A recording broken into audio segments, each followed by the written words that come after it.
আজকে ক্লাস 9 এবং 10 এর বই থেকে অধ্যায় 3 এর 6 নম্বর সৃজনশীলটা আমি আজকে করাই দিব, যেটা হচ্ছে লাভ ক্ষতির অঙ্ক। তো 6 নম্বর সৃজনশীলটাতে সবচাইতে সহজ, আর এই অধ্যায়ের এই থেকে একটা অঙ্ক থাকে আর কি, এসএসসিতে দিয়ে দেয়। তো লাভ ক্ষতি থেকে একটা দেয়, লাভ ক্ষতির অঙ্কটা একবার ইজি, একটা সূত্র ফলো করলেই আমাদের এই অঙ্কটা কমপ্লিট করতে পারবো। যেহেতু আমরা এই সৃজনশীলটা উত্তর করব, তা প্রথমে একটু ক নম্বর প্রশ্নটা আমরা একটু দেখি কি বলছে এখানে। রিয়াদ এন্টারপ্রাইজ এর প্রারম্ভিক মূলধনের পরিমাণ নির্ণয় করা। প্রারম্ভিক মূলধন বলতে কি বুঝাইছে? প্রারম্ভিক মূলধন বলতে 1 তারিখের এন্ট্রিটা বুঝাইছে, যে 1 তারিখে তোমাকে কি কি বলা হয়েছে। তো আমরা ডাইরেক্টলি 1 তারিখে যাই, যে কোন জায়গায় 1 তারিখ লেখা আছে, এই যে 1 জানুয়ারি 2025 তারিখ লেখা আছে। তো এখানে মোট সম্পদ এবং মোট দায় দেওয়া আছে। খেয়াল রাখবা, যদি কখনো মোট সম্পদ আর মোট দায় দেওয়া থাকে, ডাইরেক্টলি সম্পদ থেকে দায়টা আমি মাইনাস করে দিব। মোট সম্পদ মানে টোটাল সম্পদটা তারা ডাইরেক্টলি দিয়ে দিছে, মোট দায় মানে হইতেছে টোটাল দায়টা তারা দিয়ে দিছে। আমার এক্সট্রা এড করার কোনো দরকার নাই, তারা টোটাল অ্যামাউন্ট বলে দিছে। আমার কাজ হইতেছে জাস্ট সম্পদ থেকে দায়টা মাইনাস করে দেওয়া। তো সম্পদ দেওয়া হয়েছে 5,50,000 টাকা, দায় দেওয়া হয়েছে 1,70,000 টাকা। এটা আমি বক্স ছাড়াও করতে পারি, কিন্তু বক্স করলে এটা একটু সুবিধা আর কি, সহজ হয়। তো আমরা একটু দেখি এখানে 6 এর ক নম্বরটা করব, যেহেতু বক্স করি আমরা। তো এটা হইতেছে বক্স।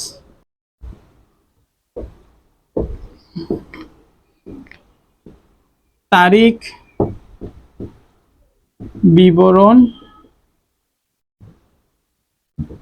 টাকা টাকা। খেয়াল করো, এখানে তারিখ হইতেছে যেহেতু জানুয়ারি 1 তারিখ, আর এখানে হচ্ছে 2017, যতই দেয়া থাক 2018, 2020, 22। তো এখানে দিছে সম্পদ। সম্পদ সম্পদ কত টাকা? এখানে 5,50,000 টাকা।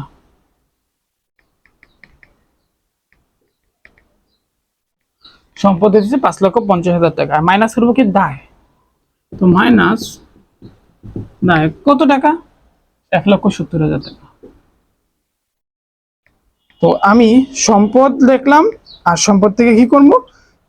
দায় দিলাম। তো সম্পদ থেকে দায় মাইনাস করলে কত টাকা হয়? 5,50,000 থেকে যদি আমি 1,70,000 টাকা মাইনাস করি, তাহলে 3,80,000 টাকা আনসার হয়। 3,80,000 টাকা। শেষ অঙ্ক আমার ক শেষ। এখানে হচ্ছে 2 মার্ক। 1 মিনিটে এটা করতে পারবা তোমরা সবাই। তো 2 মার্ক ইজিলি তোমরা 2 মার্ক পেয়ে যাবা। পরে যেটা আমরা একটু দেখি, যেটা বলছে যে সমাপনী মূলধনের পরিমাণ বের করতে বলছে। তো সমাপনী মূলধন মানে কি? সমাপনী মূলধন হইতেছে যে লাস্ট তারিখেরটা, 31/12/2017, এইটার আর কি। মানে সমাপনী বলতে শেষের তারিখেরটা বোঝায়, আর প্রারম্ভিক বলতে প্রথম তারিখেরটা বোঝায়। তো আমরা সমাপনী এখন বের করব, সমাপনী মূলধনের পরিমাণ। তো সমাপনী মূলধনের পরিমাণ বের করতে হলে সেম সিস্টেম, যেটা হইতেছে আমি সম্পদ থেকে দায় মাইনাস করব। এখন সমাপনী মূলধনের যে সম্পদগুলো, তোমরা একটু খেয়াল করো প্রশ্নের মধ্যে, তারা এখানে সম্পদ ও দায় সমূহ দিছে, মানে সম্পদ অনেকগুলো, দায় অনেকগুলো দিয়ে দিছে। তো আমরা একটু দেখি যে সম্পদ কি কি দিছে এখানে। নগদ 1,85,000 টাকা, আসবাবপত্র 1,80,000 টাকা, প্রাপ্য হিসাব 1,30,000 টাকা, মজুত পণ্য 90,000 টাকা, আর ব্যাংক ঋণ দিছে 60,000 টাকা, আর প্রদেয় হিসাব দিছে 55,000 টাকা। খেয়াল করো, ব্যাংক ঋণ আর প্রদেয় হিসাব এই দুইটা আমার কিন্তু দায়। ব্যাংক ঋণ আর হইতেছে প্রদেয় হিসাব, এই দুইটা আমার হইতেছে দায়। তো এটা আমি মাইনাস করবো, বাকি যে সম্পদগুলো আছে বাকিগুলো, সেগুলো আমি যোগ করব আর এই দুইটার সাথে মাইনাস করে ফেলবো। তো আমরা এই অঙ্কটা একটু করি, করলে আমরা সহজ হবে। এটার জন্য আমি বক্স আঁকাবো, কারণ এখানে দায় অনেকগুলো আছে, সেক্ষেত্রে আমরা এটা বক্সে রাখবো। একটু বড় করবো এটা। তো 2017, বক্সটা সেম থাকবে। তো এখানে হইতেছে,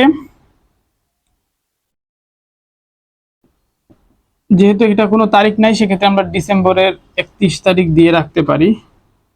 আর সম্পদ সমূহ বলতে অনেকগুলো সম্পদ আছে, সেক্ষেত্রে আমরা সম্পদ সমূহ দেবো। তো কি কি আছে আমরা তুলে ফেলি। নগদ আছে, আসবাবপত্র আছে, তারপর আছে তোমার প্রাপ্য হিসাব আছে,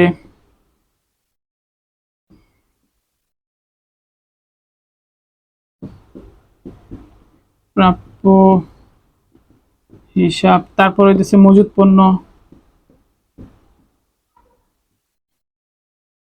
তারপর হইতেছে না আর নাই। তো এটা আমরা টাকা বসাই দিব এখানে, হইতেছে 1,85,000 টাকা। তারপর হইতেছে 1,80,000 টাকা। তারপর হইতেছে 1,30,000 টাকা। আর লাস্ট হইতেছে 90,000 টাকা।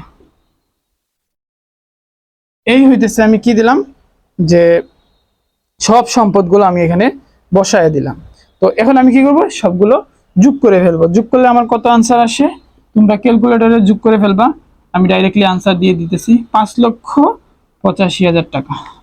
যদি যোগ করো তাহলে পাবা হইতেছে 5,85,000 টাকা। এটা হইতেছে মোট সম্পদ। এখন আমি মাইনাস করব দায় সমূহ।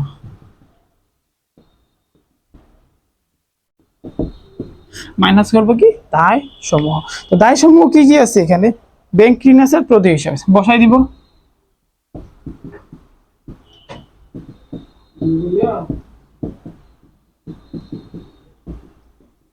ব্যাংক ঋণ আর প্রদেয় হিসাব। তো টাকা হইতেছে 60,000,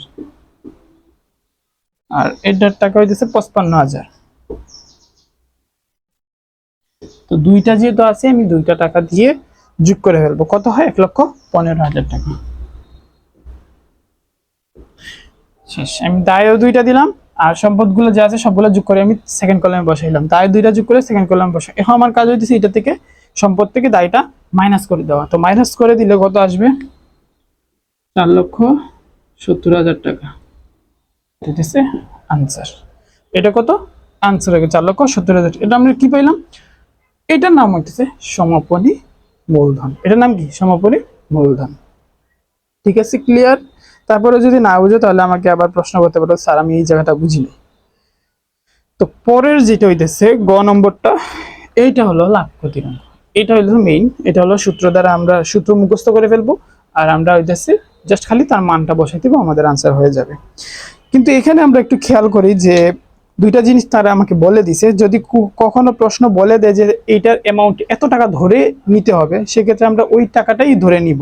তো এখানে বলছে যে প্রারম্ভিক মূলধন ও সমাপনী মূলধন যথাক্রমে 5,50,000 টাকা ও 6,85,000 টাকা। প্রথম টাকা, দ্বিতীয়টা দ্বিতীয় টাকা। প্রারম্ভিক মূলধন হইতেছে 5,50,000 টাকা, আর দ্বিতীয়টা হইতেছে সমাপনী মূলধন হইতেছে 6,85,000 টাকা। তো এই দুইটা এখন আমি কি করব, যে বসায়া এই অঙ্কটা আমি করে ফেলবো। তো এটা আমরা মুছে দেই। এটার জন্য আপাতত তোমার এক্সট্রা বক্স আঁকা লাগবে না, এটা হচ্ছে ডাইরেক্টলি আমি সূত্রটা লিখে ফেলবো, তারপরে আমি এটা অ্যামাউন্টটা বসাই দিব।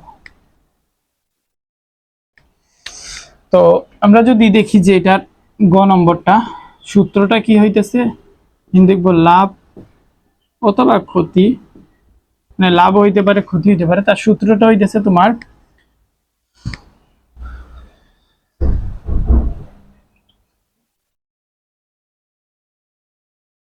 সূত্রটা হইতেছে সমাপনী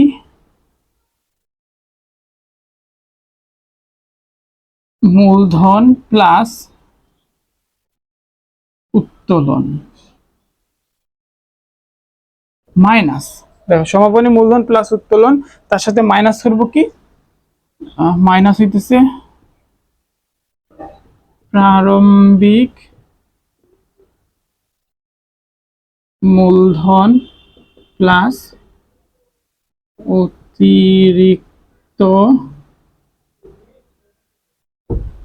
অতিরিক্ত মূলধন। শর্ট করে দিলাম, জায়গা নাই। অতিরিক্ত মূলধন তোমরা লাইন পেজে ডাইরেক্টলি লাইনে লিখে ফেলবা, যে লাভ ক্ষতির সূত্র হইতেছে সমাপনী মূলধন প্লাস উত্তোলন মাইনাস, এটাকে এটা থেকে মাইনাস করা লাগবে যে প্রারম্ভিক মূলধন প্লাস অতিরিক্ত মূলধন। এখন আমাকে সমাপনী মূলধনের টাকাও বলে দিছে, প্রারম্ভিক মূলধনের টাকাও বলে দিছে। যেটা বলে দিছে সেটা আমরা তুলে নিব। সমাপনী টাকা বলছে আমাকে 6,85,000 টাকা, 6,85,000 85,000 টাকা প্লাস উত্তোলন। চলো উত্তোলন বের করতে হলে আমাকে আবার প্রশ্নের মধ্যে যাইতে হবে, উদ্দীপকে যাইতে হবে। উদ্দীপকে আমরা যাই, এক্সট্রা কি কি লেখা আছে সেইটা আমরা অনেক সবগুলো পড়ি নাই, সেক্ষেত্রে এক্সট্রা কি কি লেখা আসলো সেইগুলো আমরা একটু দেখি। যে উক্ত বছরের জনাব শহীদুল ইসলাম আরো 50,000 টাকা নতুন করে ব্যবসা বিনিয়োগ করেন। আরো 50,000 টাকা ব্যবসা বিনিয়োগ করছে মানে এটা হচ্ছে অতিরিক্ত মূলধন। এটা অতিরিক্ত মূলধন, কারণ ব্যবসার মধ্যে যদি মালিক মাঝামাঝি টাইম অথবা প্রথমে অথবা শেষে কোনো টাকা প্রদান করে, সেক্ষেত্রে সেটা অতিরিক্ত মূলধন হিসেবে গণ্য হয়। এরপরে বলছে উক্ত বছরে তিনি মোট 40,000 টাকা নগদ উত্তোলন করেন। এই যে উত্তোলন, কত টাকা উত্তোলন করছে ডাইরেক্টলি বলে দিচ্ছে 40,000 টাকা। তো আমরা 40,000 টাকা এখানে দিব, মাইনাস করব কি, যে প্রারম্ভিক মূলধন প্লাস অতিরিক্ত মূলধন। প্রারম্ভিক মূলধন তারা আমাকে বলে দিছিল যেটা হইতেছে 5,50,000 টাকা প্লাস, এখন আমরা অতিরিক্ত মূলধন দিব। অতিরিক্ত মূলধন পড়ে ফেলছিলাম, যেটা হইতেছে তারা আমাকে মাঝামাঝি সময় 50,000 টাকা কি করছে, যে এক্সট্রা ভাবে মূলধন হিসেবে দিছে। তাহলে এখানে আমরা দিব 50,000 টাকা। তো এখন আমরা কি করব, দুইটা যোগ করব, আর এই দুইটা যোগ করব পরে আমরা মাইনাস করে ফেলবো। এখন যদি আমি দুইটা যোগ করতে যাই, তাহলে যোগ অ্যামাউন্ট আসে হইতেছে 7,25,000 টাকা। এটার আনসার আসে 7,25,000 টাকা মাইনাস এটার আনসার কত আসবে, এটা তো ডাইরেক্টলি 6 লক্ষ চলে আসে, তো এখানে আসবে 6 লক্ষ টাকা। এখন আমাকে কি করতে হবে, যে এটা থেকে এটা মাইনাস করলে কত টাকা আনসার আসে সেইটা আমি এখন বলবো না, তোমরা ক্যালকুলেটরে মাইনাস করবা, মাইনাস করে আমাকে আনসারটা বলে দিবা। এটা কি তোমার লাভ হয়েছে নাকি এটা তোমার ক্ষতি হয়েছে। যদি আনসার প্লাস অবস্থায় আসে তাহলে বুঝবে এটা লাভ, যদি আনসার মাইনাস অবস্থায় আসে সেক্ষেত্রে বুঝবে এটা ক্ষতি। তোমরা এটা বের করবা, আমাকে বলে দিবা। আর হইতেছে সূত্রটা মুখস্থ করে হলো, সবচেয়ে ইজি যে অঙ্ক সেটা আমি করে দিলাম। আরো কয়েকটা বোর্ডে যদি চাও তোমরা করার জন্য, যদি কোনো বোর্ড কঠিন হয় সেক্ষেত্রে আমাকে নক করতে পারো, যে আমি করে দিব। ঠিক আছে, এটার আনসার কমেন্ট বক্সে দিয়ে দিবা।